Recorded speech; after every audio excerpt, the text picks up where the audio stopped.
हाज़रीन गिरामी,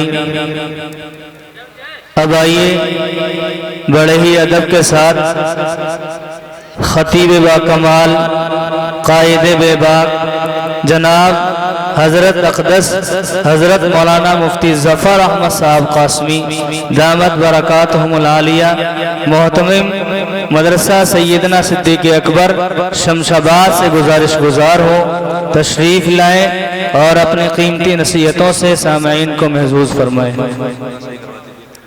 बिस्मिल्लाहिर्रहमानिर्रहीम।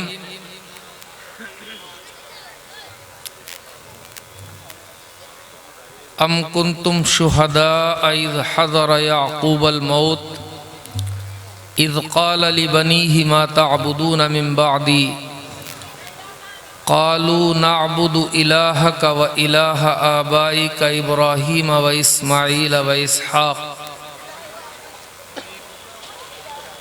इलाहुं वाहिदा व नहनु लहू मुस्लिमून।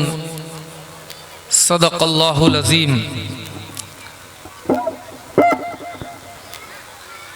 मैं सबसे पहले अज़ीज़म हाफिज़ मोहम्मद बिलाल सल्लमहू को मुबारकबाद पेश करता हूँ। उन्होंने सख्त जद्दोजहद कोशिश और मेहनत की बच्चों को तालीम देने में, और माशाअल्लाह घर में मदरसा चल रहा है, घर में मकतब चल रहा है, उसके बावजूद कारकर्दगी जो है हौसला अफ़ज़ा है।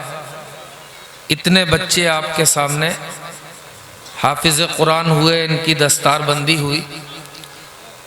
अल्लाह ताला इस मकतब को, इस मदरसे को बेइंतहा कबूल फरमाए और कुरान की खिदमत का मजबूत ज़रिया और वसीला बनाए।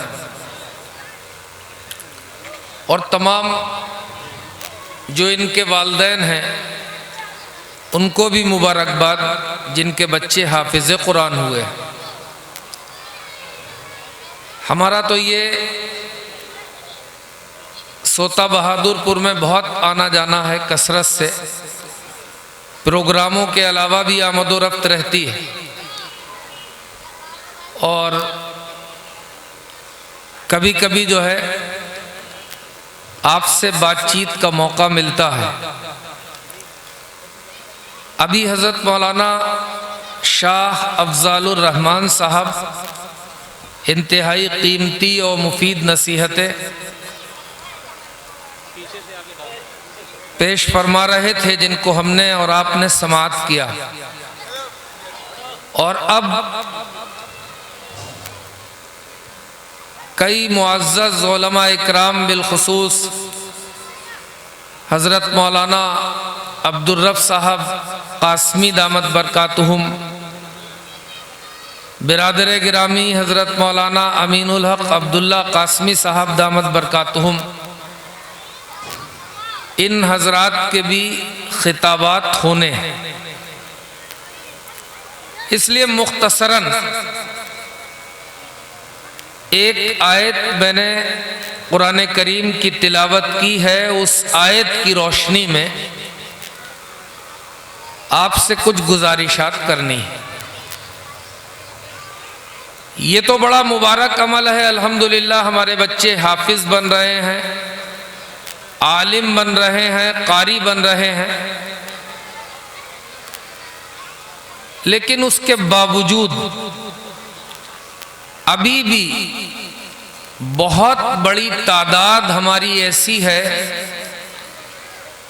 जो इस्लाम की इब्तिदाई और बुनियादी बातों से, इस्लाम के इब्तिदाई और बुनियादी अकीदों से दूर है, बदअकीदगी का शिकार है और बुनियादें कमज़ोर होने की वजह से सारा निज़ाम कमज़ोर है। और उस तरफ जो है तवज्जो न होने की वजह से, उसको अहम न समझने की वजह से, इस कोताही के नतीजे में जो हमारे बच्चे हैं इस वक्त जवान हो रहे हैं, 15 साल के, 16 साल के, 18 साल के, इनकी एक बड़ी तादाद है जिनकी सही रहनुमाई न होने की वजह से, सही तरबियत न होने की वजह से इस्लाम के बुनियादी अकीदे, तौहीद, अल्लाह ताला की ज़ात व सिफ़ात के ताल्लुक़ से बुनियादी अकीदे, जनाब रसूलुल्लाह सल्लल्लाहु अलैहि वसल्लम की रिसालत और आपकी ख़त्म नबूवत से मुताल्लिक़ अकीदे और इबादात के ताल्लुक़ से, मामलात के ताल्लुक़ से, कुरान करीम, अहादीस रसूल के ताल्लुक़ से, ये जो हमारे अकायद हैं इस तरफ तवज्जो न होने की वजह से कमज़ोरी पैदा हो रही है और उस कमज़ोरी के नतीजे में कहीं ना कहीं एक तादाद है हमारी जो फितनों का शिकार हो रही है। जैसे क़यामत के करीब के जो हालात जनाब रसूलुल्लाह सल्लल्लाहु अलैहि वसल्लम ने बयान फरमाए थे, उनमें कुछ अहम बातें थीं, चूँकि बहुत मुख्तसर दौरानिए में उनकी तफसील अर्ज नहीं की जा सकती है। एक मुख्तसर बात उसमें से ये थी कि क़ुर्ब क़यामत की निशानियों में ये भी होगा कि मुसलमान सख्त दुश्वारी के आलम में होंगे। अल्लाह ताला हज़रत महदी के ज़रिए से उनकी नुसरत और तायीद फरमाएंगे। और फिर जब हज़रत महदी जो है मुसलमानों की रहनुमाई और क़यादत संभालेंगे तो उसी दौर में दज्जाल निकल आएगा और दज्जाल से हज़रत महदी का मुकाबला होगा जिसमें मुसलमानों को सख्त नुकसान होगा। तो अल्लाह ताला जो है फिर अपने निज़ाम के तहत हज़रत ईसा अलैहिस्सलातु वस्सलाम को इस रूए ज़मीन पर उतारेंगे और वो जो है दज्जाल को कत्ल करेंगे। ये मैंने ऐसे ही मुख्तसरन आपको जो है बताया। तो इस वक्त जहां भी जरा से हालात खराब होते हैं, हर तीसरा आदमी किसी न किसी कोने में खड़ा होकर ये कहता है मेरी बात मान लो, मैं महदी हूं। उसके नतीजे में हमारी एक बड़ी तादाद वो मस्जिद में नमाज पढ़ने अगली सफ में बैठी होती है और तस्बीह भी लंबी लंबी चलती होती है, लेकिन जो है अकीदा बर्बाद हो चुका होता है, ईमान से फिर चुके होते हैं। ऐसा ही जो है एक गुमराह और ऐसा ही एक इंतहाई बददीन शख्स के जरिए इस वक्त जो है मुल्क में एक बड़ा फितना चल रहा है जिसे फितने शकील इब्ने हनीफ कहते हैं, शकीलियत का फितना। तो उसमें बहुत से लोग वो हैं जो जमात में जाते हैं लेकिन उसका शिकार हैं, बहुत से लोग मदरसों में पढ़ रहे हैं उसका शिकार हो गए, बहुत से लोग बड़े इल्मी घरानों से ताल्लुक रखते हैं और उसका शिकार हो गए।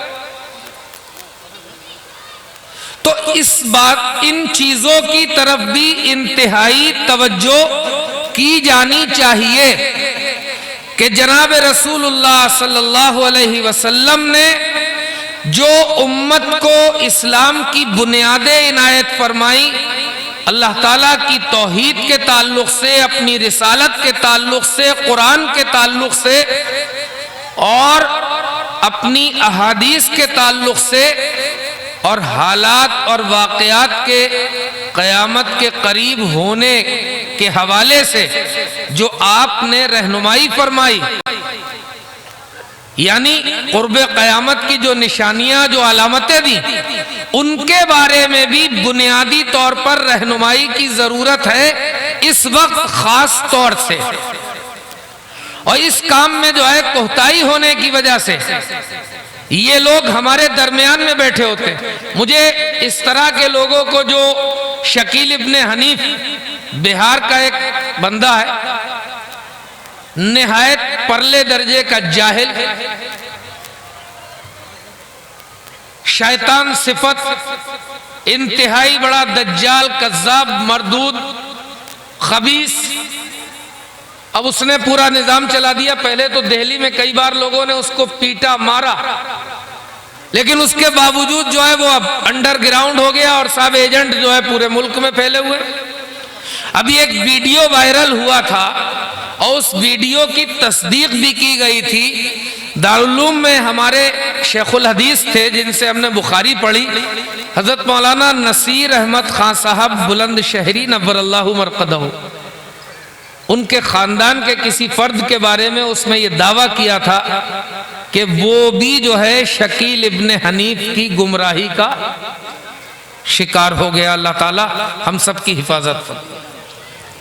जो लोग इस मसले पर काम करते हैं, हम तो उस लाइन के बहुत खास आदमी नहीं हैं, इब्तिदाई ऐसे ही मालूमाती तौर पे कुछ बातें आपकी खिदमत में अर्ज कर रहे हैं। जो लोग इस मसले पर बात करते हैं, लखनऊ के एक आलिम बतला रहे थे, बड़े अच्छे घराने के, मुस्तनद इल्मी घराने के।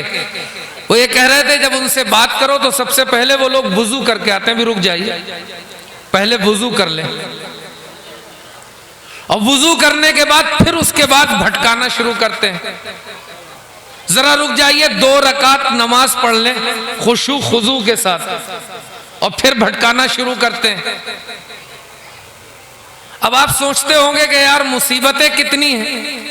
एक तरफ तो हुकूमत परेशान कर रही है, एक तरफ जो है दीगर लोग दुश्मनी पर आमादा हैं, और एक ये अंदर से शयातीन पैदा हो रहे हैं, ये ईमान के दुश्मन बने हुए हैं। तो ला इलाहा इल्लल्लाह मुहम्मदुर रसूलुल्लाह कहने के बाद इस पर इस्तिकामत की जरूरत है, मजबूती से जमे रहने की जरूरत है।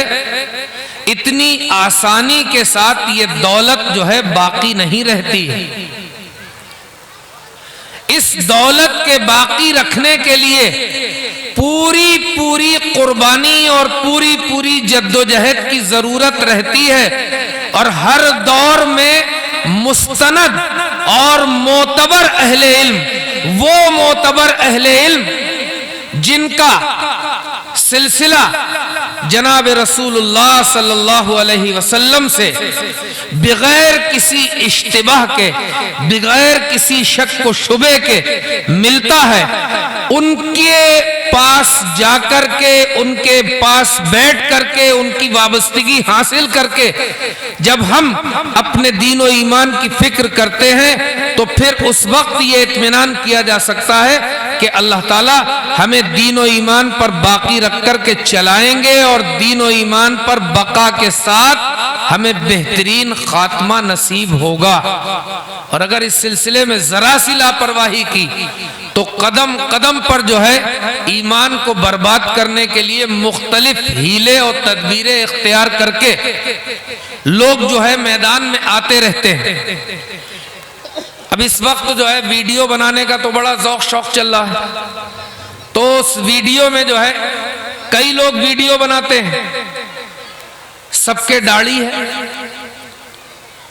ऐसे ही कुर्ता पहने हुए, ऐसे ही जवाहर कट पहने हुए, बुखारी शरीफ का नाम ले रहे हैं, मिशकात का नाम ले रहे हैं, तिरमिजी का हवाला दे रहे हैं, अबू दाऊद शरीफ का नाम ले रहे हैं, इब्ने माजा का हवाला दे रहे हैं, कभी जो है मुसन्नफ इब्ने शैबा का हवाला दे रहे हैं, कभी मुसन्नफ इब्ने अब्दुल रज़्ज़ाक़ का हवाला दे रहे हैं, और बड़ी बड़ी जो है हदीस की किताबों का हवाला दे रहे हैं, तफसीर की बड़ी किताबों का हवाला दे रहे हैं। लेकिन सारे हवाले दे रहे हैं, लेकिन हर हवाले में सुनने वाला ये समझ रहा है कि ये मजबूत बात हो रही है, लेकिन हकीकत में गंदगी के ढेर पर चमकती हुई एक किरण लपेटी जा रही है जिससे आपको, आम मुसलमानों को धोखा दिया जा सके।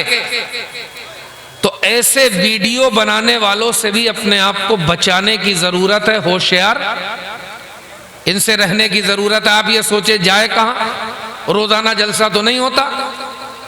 आप सबसे पहले अपनी मस्जिद के इमाम से अपना ताल्लुक मजबूत करिए।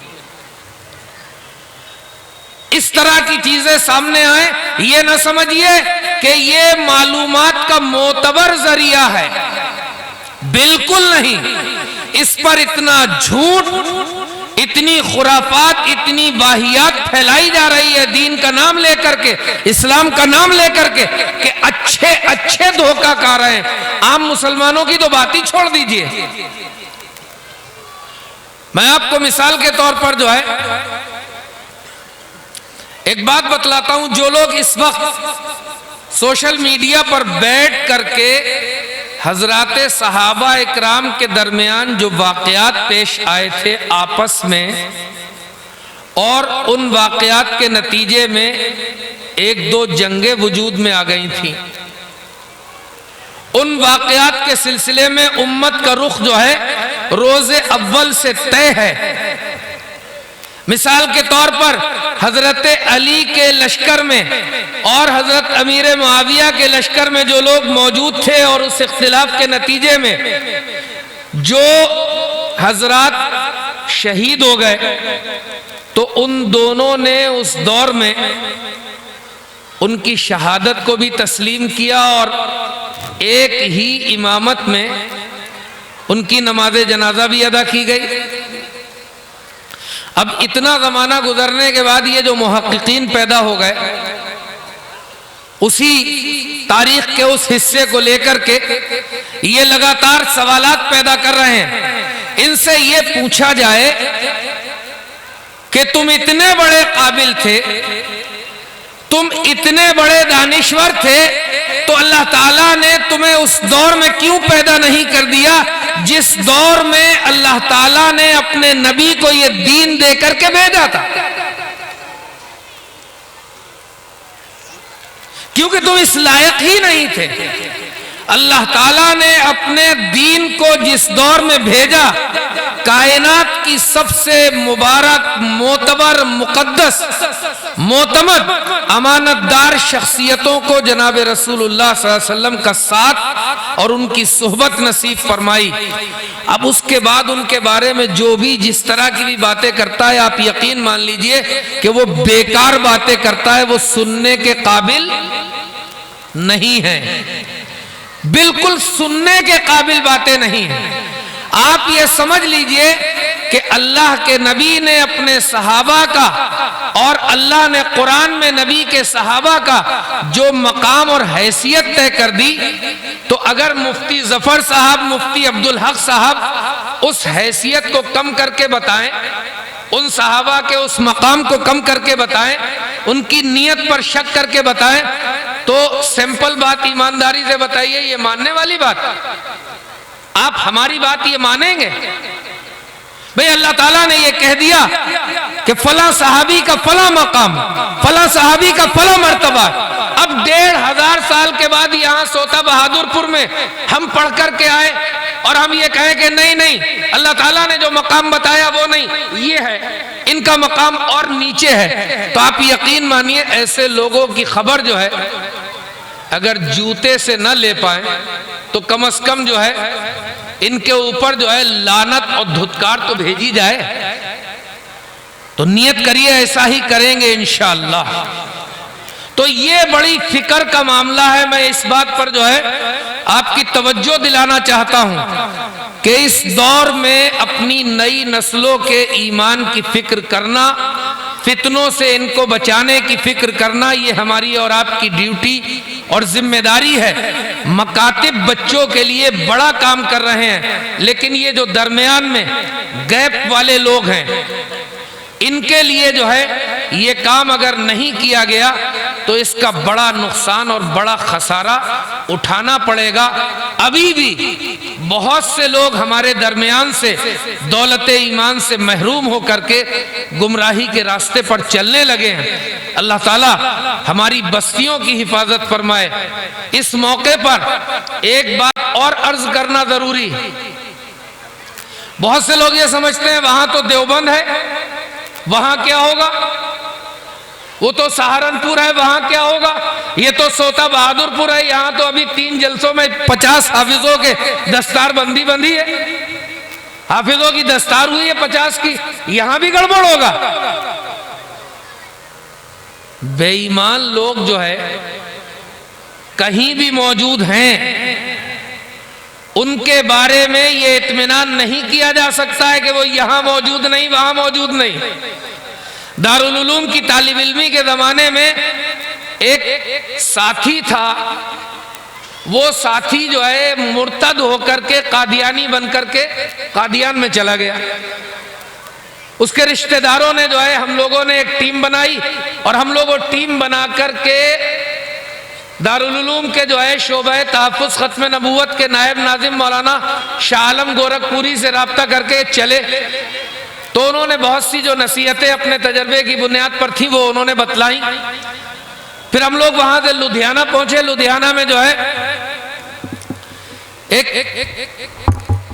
जामा मस्जिद में एक इमाम साहब थे उस वक्त, अब उनकी इंतकाल हो गया, मौलाना हबीबुर रहमान साहब सानी। अब उनके बेटे हैं मौलाना उस्मान साहब, और मौलाना उस्मान साहब भी जब बोलते हैं तो पता नहीं अल्लाह ही जाने क्या क्या बोलने लगते हैं, आ जाते हैं बस। चूंकि भीड़ भाड़ मिल गई है, 2-4 पुलिस के सिपाही और गार्ड मिल गए, तो बाकायदा जो है कोई तरबियत का निजाम नहीं रहा तो कुछ भी बोल जाते हैं। एक मर्तबा वो ईसापुर में आए, हजरत मौलाना मुफ्ती अफ़ान साहब जो है तशरीफ फरमा थे, उससे पहले उनकी तकरीर हुई और उन्होंने अपनी तकरीर में तमाम बातें ऐसी कह दी। मुफ्ती अफ़ान साहब को जब मैंने बुलाया, मैं निजामत कर रहा था, तो मुफ्ती अफ़ान साहब ने सारी तकरीर जो है वो उनके गलत फिक्र की तरदीद में फरमाई, सख्ती के साथ। मुफ्ती मंजूर साहब रहमतुल्लाह अलैह जो है स्टेज पर बैठे हुए थे, तो लुधियाना में वो भी थे, हम लोग वहां गए। अब वहां जाकर के जो कुछ गुजरा वो तो लंबी बात है, बतलाना सिर्फ ये है कि जब वो शैतानों के उस अड्डे पर दाखिल हुए हम लोग, तो हमने, हमारी टीम ने ये देखा कि बहुत से लोग देवबंद मदरसे से भागे हुए, बहुत से लोग मज़ाहिर उलूम से भागे हुए, बहुत से लोग दीगर मदरसों से भागे हुए, और वो वहां बाकायदा कादियानियत का जो है मास्टर कोर्स कर रहे हैं, मुबल्लिग बनने का कोर्स कर रहे हैं। और हम उनको लेने गए, वो हमको समझा रहे हैं कि आप भी जो है हमारे हजरत की बैत कर लीजिए। तो ये जो है मतलब कहीं माल के लालच में, कहीं हुस्न के लालच में, कहीं ओहदे के लालच में, कहीं इख्तिदार के लालच में मुख्तलिफ तरीकों से ये गुमराह करने के काम होते हैं और गुमराह फिरकों के एजेंट मौजूद होते हैं। तो नियत करिए कि इंशाअल्लाह इस मसले पर भी पूरी तवज्जो रखेंगे और नई नस्ल की ईमानी बुनियादों के लिए और उनकी फिक्री बुनियादों के लिए भी बराबर काम करेंगे। अल्लाह ताला के मुक़द्दस अंबिया इकराम दुनिया से रुखसत होते हुए अपनी औलादों से इस तरह की ताकीद और वसीयत और हुक्म देकर के रुखसत हो रहे हैं कि भाई मेरे बाद तुम बदल तो नहीं जाओगे, उसी दीन और शरीयत पर कायम रहोगे जो अल्लाह ने मुझे दिया। जो दीन और शरीयत अल्लाह ने मुझे दिया, तुम एक खुदा की परस्तिश करोगे, उसको ही अपना माबूद मानोगे। ये आयत ये बतला रही है कि ये जो है बात इंतहाई फिक्र की है, इंतहाई तवज्जो की है। तो अल्लाह ताला इस तरफ भी हमें और आपको तवज्जो करके अपने दीन और ईमान की, अपने अकायद की, नबी के ताल्लुक से, सहाबा के ताल्लुक से, कुरान के ताल्लुक से फिक्र करने की तौफीक इनायत फरमा दे। व आखिरु दावाना अनिल हम्दुलिल्लाहि रब्बिल आलमीन।